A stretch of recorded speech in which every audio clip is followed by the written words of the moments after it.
So today I want to talk about a passage from the book Man's Search for Meaning by Viktor Frankl. And if you haven't read it, I highly recommend it. And if that isn't enough, then it also comes highly recommended by Jimmy Fallon. And if you don't believe me, you can just Google Jimmy Fallon, Man's Search for Meaning. Anyway, what I want to read is a passage from the very beginning of the book. So very briefly, Viktor Frankl was a prisoner in the Auschwitz concentration camp, and he talks about his experiences there and many other things. But anyway, in the beginning, he's talking about how prisoners of the camp would get coupons for cigarettes, but almost always the prisoners would exchange these coupons for cigarettes for food because they didn't get enough food otherwise. Okay, so here goes. I'm going to read the paragraph. The privilege of actually smoking cigarettes was reserved for the capo, who had his assured quota of weekly coupons, or possibly for a prisoner who worked as a foreman in a warehouse or workshop, and received a few cigarettes in exchange for doing dangerous jobs. The only exceptions to this were those who had lost the will to live and wanted to enjoy their last days.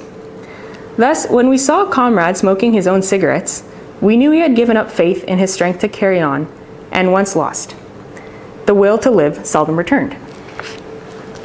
Okay, so this is pretty powerful because what Frankl was seeing was something very ordinary in other circumstances, smoking a cigarette, but in that context of the concentration camp, it meant a lot. So a prisoner who was smoking a cigarette meant that he had a coupon that he could have used for food, which he didn't because he didn't want to eat, because he didn't want to live. And this meant that very shortly he would die. Okay, so this is very intense. But I wanted to take the one point of these little actions that actually mean a lot. So a very mundane example, but sometimes I'm walking down the street with a piece of garbage, and instead of throwing it in the garbage bin, I'm really sorry, sometimes I throw it on the ground. And I ask myself, why do I do this sometimes? And it's because there's this voice inside that says, there's no point in doing otherwise.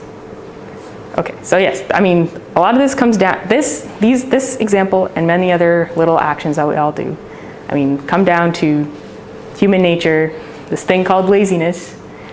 But I would say that these little actions, well, they're very important. Just like for Viktor Frankl, he was able to tell a lot just from someone smoking a cigarette. They also reveal a lot about ourselves. And these little actions can make or break your happiness. So I would invite you to think about the little things you do because they're very important.